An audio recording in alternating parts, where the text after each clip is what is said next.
कृपया चैनल को सब्सक्राइब करें। धन्यवाद। एकादशी माता का व्रत है महान। पावन हो तन, निर्मल हो प्राण। हरि चरणों में जो मन लगाए, सकल दुखों से मुक्ति पाए। एकादशी माता की जय, ग्यारस माता की जय। प्रिय भक्तों, यह मान्यता है कि एकादशी व्रत के दिन एकादशी माता की कथा सुनने से मनुष्य को जन्म जन्मांतर के दुख और कष्टों से मुक्ति मिलती है और साथ ही व्यक्ति की सभी मनोकामनाएं बहुत ही जल्दी पूरी होती है। तो चलिए मित्रों, प्रभु श्री लक्ष्मी नारायण जी के चरण कमलों का ध्यान करते हुए एकादशी व्रत पर सुनते हैं। एकादशी माता या ग्यारस माता की दो बहुत ही सुंदर कथाएं। आशा करते हैं कि आप सभी भक्त दोनों कथाओं को पूरे श्रद्धा भाव से श्रवण करेंगे। तो मित्रों, पहली कथा इस प्रकार से शुरू होती है। गालव मुनि का भद्रशील नामक एक पुत्र था।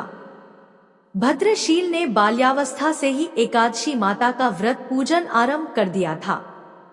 भद्रशील सच्ची श्रद्धा और निष्ठा भाव से पूरे दिन एकादशी का व्रत करते और कथा सुनते। शाम के समय ब्राह्मणों को भोजन करवाया करते तथा पूरी रात्रि श्रीमन नारायण हरि हरि का जाप किया करते। इसके बाद अगले दिन यानी कि द्वादशी को एकादशी व्रत का पारण करके ही भोजन ग्रहण किया करते थे। गालव मुनि ने अपने पुत्र को इतना कठिन पूजा पाठ करने से कभी नहीं रोका, लेकिन एक दिन बाल्यावस्था में पूरे दिन उपवास करने के कारण भद्रशील का स्वास्थ्य बिगड़ने लगा और वो बेहोश होकर भूमि पर गिर पड़े। जब गालव मुनि को इस बात का पता चला तो वो तुरंत ही अपने पुत्र से मिलने पहुंचे। अपने पुत्र की ऐसी दशा देखकर मुनि को बहुत ही पीड़ा हो रही थी। जब थोड़े समय बाद भद्रशील को होश आया तो मुनि ने अपने पुत्र से पूछा कि हे पुत्र, तुम इतनी छोटी आयु में इतना कठिन उपवास क्यों कर रहे हो और तुम्हें इस उपवास के बारे में किसने बताया है? भद्रशील ने कहा, पिताश्री, मैं कई जन्मों से इसी प्रकार से एकादशी का पुण्य फलदायी उपवास करता आ रहा हूँ। आमतौर पर किसी को भी अपना पिछला जन्म याद नहीं रहता है। जब तक बालक माँ के गर्भ में होते हैं तब तक उन्हें उनके पिछले जन्मों की सभी बातें और कर्म याद रहते हैं, लेकिन बालक का जन्म होने से ठीक पहले ही यह स्मृति मिट जाती है। परंतु भद्रशील को अपने पिछले जन्म की याद उस वर्तमान काल में भी थी और इसका कारण थी यह एकादशी व्रत की शक्ति जिसका भद्रशील पालन किया करते थे। उन्होंने अपने पिता से कहा कि वे कई जन्म पूर्व में धर्मकीर्ति नामक राजा हुआ करते थे। धर्मकीर्ति के रूप में मैं बहुत ही क्रूर राजा हुआ करता था। मेरे राज्य की प्रजा मुझे बिल्कुल भी पसंद नहीं करती थी, क्योंकि धर्मकीर्ति के रूप में मैं उन पर बहुत अत्याचार किया करता था। जीवन में ऐसा कोई पाप नहीं बचा था जो मैंने ना किया हो और इसी प्रकार से मेरा जीवन व्यतीत हो रहा था। एक समय की बात थी कि राजा धर्मकीर्ति सूर्य उदय होने से पहले ही अपने सैनिकों के साथ शिकार पर गया हुआ था। वहां पर उसने जंगल में एक अत्यंत ही सुंदर और आकर्षक हिरण को देखा। राजा को वो हिरण बहुत ही मोहित कर रहा था और वो हिरण अब किसी भी कीमत पर राजा को चाहिए था। राजा ने उस हिरण को पकड़ने के लिए अपने सैनिकों को उसके पीछे भेजा और उसको चारों ओर से घेरने के लिए कहा। राजा ने जब देखा कि वो हिरण भागने की कोशिश कर रहा है तो धर्मकीर्ति ने कहा कि जो भी सैनिक हिरण को भागने देगा उसका पूरा परिवार मार डाला जाएगा। जब उस हिरण ने यह सुना तो सोचने लगा कि बेचारे सैनिक, अगर मैं किसी भी सैनिक के पास से भागा तो इनके परिवार को यह दुष्ट राजा अवश्य ही मार देगा और मैं नहीं चाहता कि मेरे कारण किसी भी निर्दोष प्राणी का अहित हो। इसलिए हिरण किसी सैनिक के पास से भागने के बजाय राजा के पास से निकल भागा। यह सब देखकर अब तो राजा ने अकेले ही हिरण का पीछा करना शुरू कर दिया और अंत में खुद को एक घने जंगल के बीच में पाया। सूर्यास्त होने के कारण राजा उस घने जंगल के अंदर फंस गया और अब राजा को हिरण कहीं भी दिखाई नहीं दे रहा था। वहां से बाहर आने के लिए राजा दिन भर उस घने जंगल में रास्ता खोजता रहा, परंतु रात्रि होने के कारण उसे कुछ भी समझ नहीं आ रहा था। इसलिए राजा ने एक पेड़ के नीचे ही रात बिताने की योजना बनाई। सुबह महल से जल्दी निकलने के कारण उसने पूरे दिन में कुछ भी नहीं खाया था, और क्योंकि उसे चारों ओर से खतरनाक जानवरों के गुर्राने की आवाज सुनाई दे रही थी, इसलिए वह सो नहीं पा रहा था। राजा को अब अपने जीवन पर संकट दिखाई दे रहा था। डर के कारण राजा ने श्री हरि विष्णु से प्रार्थना करना शुरू कर दिया और रात भर श्रीमन नारायण हरि का जाप करता रहा। उसके दुष्ट कर्मों के कारण सुबह होते ही उसकी मृत्यु हो गई। यमदूत आए और उसे यमराज के पास ले गए। जब यमराज ने पूछा, तुम लोग इन्हें यहाँ क्यों लाए हो? इनका स्थान वैकुंठ में भगवान महाविष्णु के परम धाम में है। तब यमदूतों ने कहा, लेकिन महाराज, यह तो महापापी है। इसने जीवन भर अनेकों पाप किए हैं। इसे तो कठोर से कठोर दंड मिलना चाहिए। यह सब सुनकर यमराज बोले, नहीं, इसके जो भी पाप कर्म थे वह सब चले गए हैं। ये अब पवित्र हैं, क्योंकि जिस दिन उनकी मृत्यु हुई वह एकादशी की परम फलदायी तिथि थी। राजा ने उस दिन शिकार पर आने के कारण कुछ भी नहीं खाया था और रात्रि में जंगल में भटकने के कारण भी इनका उपवास ही रहा। इस प्रकार से राजा ने दिन भर उपवास किया और रात में जागते हुए श्री हरि का स्मरण किया। इस पुण्य कर्म से उनके सारे पाप दूर हो गए और वे पवित्र हो गए। यमराज ने स्वयं एक स्वर्ण रथ बुलवाया और राजा को वैकुंठ भेज दिया। जब लोगों को इस बारे में पृथ्वी लोक में पता चला तो वे सभी लोग भी एकादशी व्रत का पालन करने लगे और अपना जीवन अधिक सुख पूर्वक जीने लगे। हे एकादशी माता, जैसे आपने राजा पर कृपा की, हम सभी भक्तों पर भी अपनी कृपा यूं ही बनाए रखना। पहली कथा समाप्त हुई, तो बोलिए मित्रों, ग्यारस माता की जय हो, एकादशी माता की जय हो। अब चलिए सुनते हैं एकादशी माता की एक अन्य कथा। प्राचीन समय की बात है। धर्मपुरी राज्य में एक महान राजा सुकेतुमान रहा करते थे। राजा बहुत ही बुद्धिमान और बलशाली थे और सदैव अपनी प्रजा का बहुत अच्छे से ध्यान रखते थे। राजा की न्याय प्रियता और धर्म पारायणता के कारण प्रजा भी अपने राजा को बहुत पसंद करती थी। राजा की 2 बेटियां थीं और सुकेतुमान अपनी दोनों बेटियों से बहुत अधिक प्रेम करते थे। सुकेतुमान की छोटी बेटी देखने में बहुत सुंदर और आकर्षक थी और बड़ी बेटी छोटी बेटी के मुकाबले थोड़ा कम सुंदर थी। सुकेतुमान की छोटी बेटी ग्यारस माता की पूजा किया करती थी, इसलिए सभी लोग छोटी बेटी से बहुत प्रेम करते थे और बहुत प्रशंसा किया करते थे, जिस कारण राजा की बड़ी बेटी को अपनी छोटी बहन से बहुत नफरत होने लगी थी। राजा की दोनों बेटियां जब बड़ी हो गई, तब एक पड़ोसी राज्य में रहने वाला राजकुमार बड़ी बेटी के लिए रिश्ता लेकर आया। लेकिन जैसे ही उस राजकुमार की नजर राजा की छोटी बेटी पर पड़ी, तो वह राजकुमार उस पर मोहित हो गया और उससे पहली नजर में प्रेम कर बैठा। इसी के साथ उस राजकुमार ने राजा की बड़ी बेटी के साथ विवाह करने से मना कर दिया। उसने राजा से कहा कि मैं आपकी छोटी बेटी से प्रेम करता हूँ और उसी से विवाह करना चाहता हूँ। यह सब सुनने के बाद राजा की बड़ी बेटी अपनी छोटी बहन से बहुत क्रोधित हो गई। अब तो बड़ी बहन ने अपनी छोटी बहन को अपना सबसे बड़ा दुश्मन मान लिया और अपनी छोटी बहन से बदला लेने का निर्णय कर लिया, जिसके लिए उसने अपनी छोटी बहन को जान से मारने की योजना बनाई। इसके लिए राजा की बड़ी बेटी ने अपनी छोटी बहन को मारने के लिए सबसे पहले एक लड्डू में जहर मिलाकर अपनी छोटी बहन को दे दिया और उसको लड्डू खाने के लिए कहा। लेकिन लड्डू खाने के बाद भी छोटी बहन को कुछ नहीं हुआ। यह सब देखकर बड़ी बहन बहुत आश्चर्यचकित हो गई लेकिन उसने हार नहीं मानी। अब बड़ी बहन ने अपनी छोटी बहन को मारने की दूसरी योजना बनाई। जब रात में छोटी बहन अपने कमरे में सो रही थी तो उसने एक मटके में सांप को रखकर कमरे में छोड़ दिया, लेकिन सांप भी छोटी बहन का कुछ नहीं कर पाया। जिसके बाद बड़ी बहन ने अपनी छोटी बहन से कहा कि चलो हम लोग कुएं से पानी भरकर लाते हैं, जिसके लिए वह अपनी छोटी बहन को पानी भरने के बहाने से कुएं के पास ले गई और उसने अपनी छोटी बहन को कुएं में धक्का दे दिया।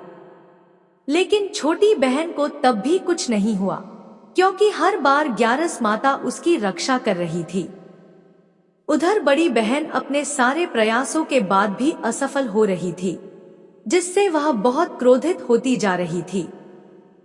फिर उसने अपनी छोटी बहन के पास जाकर उससे खुद ही पूछा कि मेरी प्यारी बहन, तुमको पता है भगवान ने सबकी मृत्यु एक निश्चित समय पर लिखी हुई है, पर बहन क्या तुमको पता है कि तुम्हारी मृत्यु कैसे होगी? क्या यह तुम जानती हो? तब छोटी बहन ने अपनी बड़ी बहन को बताया कि हाँ दीदी, मैं तो जानती हूँ मेरी मृत्यु कैसे होगी। छोटी बहन से यह सुनकर बड़ी बहन मन ही मन बहुत प्रसन्न होने लगी और उसने अपनी छोटी बहन से कहा कि बहन, मुझे तुम अपनी मृत्यु का राज तो बताओ। छोटी बहन के मन में कोई छल पाप नहीं था। उसने अपनी बड़ी बहन से कहा कि दीदी, मेरी मृत्यु, मेरे प्राण तो एक तोते में है। जो तोते के गले में एक हार है उससे मेरी मृत्यु होगी। जब तक कोई भी व्यक्ति तोते को मारकर वहां हार अपने गले में पहन लेगा, मैं मूर्छित हो जाऊंगी, और जैसे ही उस हार को अपने गले से उतारेगा तो मैं वापस से जीवित हो जाऊंगी। अपनी छोटी बहन की मृत्यु का राज जानकर बड़ी बहन बहुत ही खुश हो गई और उसने अपनी छोटी बहन को मारने के लिए उसके पालतू तोते को ढूंढना शुरू कर दिया। छोटी बहन को इस बात का आभास हो गया था कि कोई उसकी जान लेना चाहता है, जिसके लिए वह अपने पिताजी के पास गई और उसने अपने पिताजी से कहा कि पिताजी, मेरी मृत्यु के बाद मुझे जलाइएगा मत, बल्कि आप मुझे अपनी पुरानी वाली हवेली में एक पलंग में लिटाकर छोड़ दीजिएगा। अपनी छोटी लड़की की यह बात सुनकर राजा बहुत आश्चर्यचकित हो गए। राजा ने अपनी छोटी बेटी से पूछा, बेटी तुम यह सब क्या कह रही हो? तब राजा की छोटी बेटी ने कहा, पिताजी, समय किसी के लिए नहीं रुका है, किसे कब क्या हो जाए किसी को कुछ पता नहीं है। और फिर राजा ने अपनी छोटी बेटी से कहा कि तुम ऐसी बातें क्यों कर रही हो? 2-3 दिन में तो तुम्हारा विवाह है। लेकिन छोटी बेटी ने अपने पिताजी को ऐसा करने पर मजबूर कर दिया और उनसे वचन ले लिया। राजा ने भी अपनी छोटी बेटी की बात स्वीकार कर ली और 2-3 दिनों के बाद जब शादी का समय आया तब राजकुमार बारात लेकर राजा के घर पर आया और राजकुमार और राजा की छोटी बेटी का विवाह शुरू हो गया। जैसे ही राजा की छोटी बेटी राजकुमार के साथ फेरे लेना शुरू करती है तो उसकी बड़ी बहन अपनी छोटी बहन के कमरे में जाकर उसके तोते को पकड़ लेती है और उसको जान से मार देती है, और तोते की गले में जो था उसको अपने गले में धारण कर लेती है। जैसे ही बड़ी बहन उस हार को अपने गले में धारण करती है तो उधर छोटी बहन 3.5 ही फेरे ले पाती है और वहीं पर बेहोश होकर गिर जाती है। जिसके बाद राजा ने बड़े बड़े हकीमों को बुलवाया और अपनी छोटी बेटी का इलाज करने के लिए कहा। राजा की बात सुनकर वैद्य ने छोटी बेटी को जब जांच किया तो राजा को बताया कि आपकी छोटी बेटी ना तो जीवित है और न ही मरी हुई है। मैं ऐसा पहली बार देख रहा हूँ। राजा ने वैद्य और हकीम को यह बात बाहर बताने से मना कर दिया और उनको कहा कि अगर तुमने यह बात किसी को बाहर बताई तो हम तुम्हें फांसी दे देंगे। राजा ने अपनी छोटी बेटी को पुराने महल में जाकर एक पलंग पर लेटा दिया और वहां पर कुछ सैनिकों को तैनात कर दिया और वापस अपने महल पर आ गया। राजा की बड़ी बेटी अपने पिताजी के पास आई और कहने लगी कि पिताजी, अगर यह शादी संपन्न नहीं हुई तो आपकी इज्जत का क्या होगा? आप कहें तो मैं आपकी इज्जत बचाने के लिए राजकुमार से शादी करने के लिए तैयार हूँ। जिसके बाद राजा ने अपनी बड़ी बेटी की बात मान ली और राजा ने बड़ी बेटी को छोटी बेटी के कपड़े पहनाकर मंडप पर भेज दिया। लेकिन राजकुमार यह जान गया कि यह राजा की छोटी बेटी नहीं है, बल्कि यह राजा की बड़ी बेटी है। लेकिन जब राजकुमार ने शादी करने से मना किया तो सभी लोगों ने राजकुमार को विवश करके राजा की बड़ी बेटी से बचे हुए फेरों को संपन्न करा दिया और विवाह करवा दिया। जिसके बाद राजकुमार राजा की बड़ी बेटी को अपने महल ले गया। राजकुमार राजा की बड़ी बेटी से ना तो बात करता था, ना ही उसको पसंद करता था और न ही उसके आसपास भटकता था। अब राजकुमार ने यह फैसला लिया था कि वह अपनी प्रेमिका को ढूंढ कर रहेगा और यह जानकर रहेगा कि उसके साथ हुआ क्या है। एक दिन राजकुमार अपने घोड़े पर सवार होकर राजा के पुराने महल के पास पहुंच गया, जहां पर उसने कुछ सैनिकों को देखा। महल के पास पहुंचकर राजकुमार ने जब महल को ध्यान से देखा तो वह समझ गया कि यह तो हमारे ससुर जी का ही महल है। तब राजकुमार ने सैनिकों से पूछा, तुम लोग यहाँ क्या कर रहे हो और इस महल के अंदर उस पलंग में कौन लेटा हुआ है? जिसके बाद सैनिकों ने बताया कि यहाँ पर राजा की छोटी बेटी बहुत समय से सोई हुई है। यह सब सुनकर राजकुमार बहुत प्रसन्न हो गया और वह तुरंत अपनी प्रेमिका के पास पहुंच गया और उसकी सेवा करने लगा। जैसे ही रात हुई तो राजा की छोटी बेटी उठकर खड़ी हो गई। राजकुमार यह देखकर बहुत खुश हो गया। उसने अपनी प्रेमिका से पूछा कि तुम यहाँ क्या कर रही हो? तुम मेरे साथ मेरे घर चलो। राजा की छोटी बेटी ने राजकुमार को सारी बातें बता दी कि मेरी जान एक तोते में बसी थी और मैंने यह बात सिर्फ अपनी बड़ी बहन को बताई थी और मुझे पता है कि उसने ही मुझे मारने का प्रयास किया है। उसके पास एक हार है जिसको वह सुबह पहन लेती है और रात को उतार देती है। जब तक वह हार को पहन कर रहती है तब तक मैं मूर्छित रहती हूँ और जैसे ही वह इस हार को उतार देती है तो मैं जीवित हो जाती हूँ। वो कहती है जब तक मेरी बड़ी बहन के पास वह हार है तब तक मैं ऐसे ही जीवित और मूर्छित होती रहूंगी।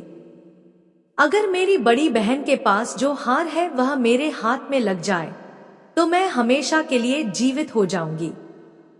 राजकुमार ने यह बात सुनकर राजा की छोटी बेटी के पास रहने का निर्णय ले लिया और उसने अपने बचे हुए सारे फेरे उस पलंग में लेटी राजा की छोटी बेटी के साथ ले लिए और अपना विवाह पूर्ण कर लिया और वहीं पर ही रहने लगा।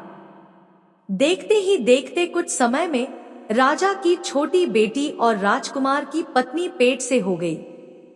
एक दिन राजकुमार को किसी काम से बाहर जाना पड़ा। तब छोटी बहन के पेट में बहुत तेज दर्द होने लगा।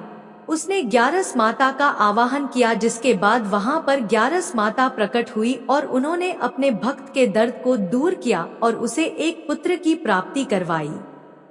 उसी समय वहां पर अचानक से राजकुमार भी आ गया।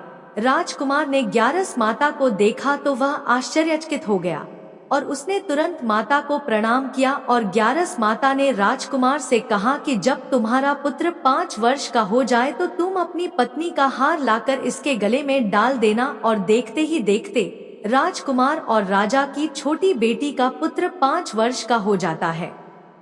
तो राजकुमार अपने बेटे से कहता है कि बेटा, मैं कुछ काम से बाहर जा रहा हूँ, तुम अपनी माता का ध्यान रखना, और वहां से चला जाता है। राजा को बाहर निकलता देख बड़ी बहन के सैनिक देख लेते हैं और बड़ी बहन को जाकर सारी बातें बता देते हैं।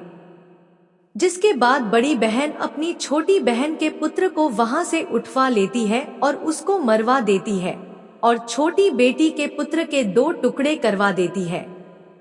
पहला टुकड़ा चक्की के पास छुपा देती है और दूसरा टुकड़ा अपनी पलंग के नीचे रख लेती है। अब ग्यारस माता भिखारी का रूप लेकर उसकी बड़ी बहन के दरवाजे पर आती है और बड़ी बहन के पास चली जाती है, जिसके बाद वहां पर भिक्षा मांगने लगती है। बड़ी बहन अपने नौकरों से कहती है कि जाकर भिक्षा दे दो, लेकिन जैसे ही नौकर ग्यारस माता को भिक्षा देने के लिए आते हैं तो माता उन्हें मना कर देती है और कहती है कि मैं तुम्हारी महारानी से ही भिक्षा लूंगी। जिसके बाद बड़ी बहन स्वयं ही भिक्षा देने के लिए माता के पास आती है। उधर माता एक बिल्ली का रूप लेकर उसके कमरे में चली जाती है और वहां पर छोटी बेटी के पुत्र कोई 2 टुकड़े को आपस में जोड़ देती है और उसे जीवित कर देती है और उसे लेकर वहां से चली जाती है और राजकुमार को सौंप देती है। राजकुमार अपने बेटे को लेकर अपनी बड़ी पत्नी के पास जाता है और उसे कहता है कि तुम इसका ध्यान रखना, अगर तुम इस बच्चे का अच्छे से ध्यान रखोगे तो मैं तुमसे बात करूंगा। इसी प्रकार एक दिन राजकुमार अपने बच्चे से कहता है कि तुम माता से उनके गले का हार मांग लो। जिसके बाद राजकुमार का लड़का अपनी मम्मी के पास जाता है और कहता है कि माता, मुझे तुम्हारा हार चाहिए जो तुमने गले में पहन रखा है।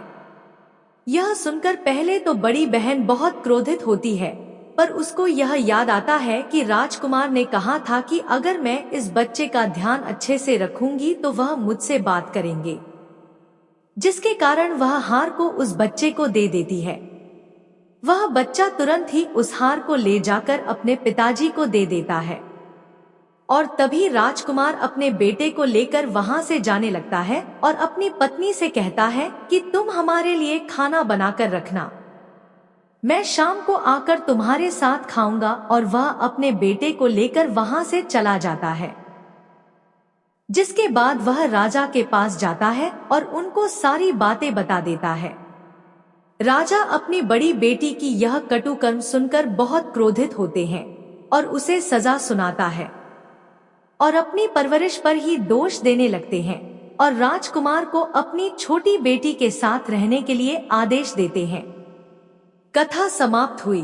तो प्रेम से बोलिए मित्रों, एकादशी माता की जय, ग्यारस माता की जय।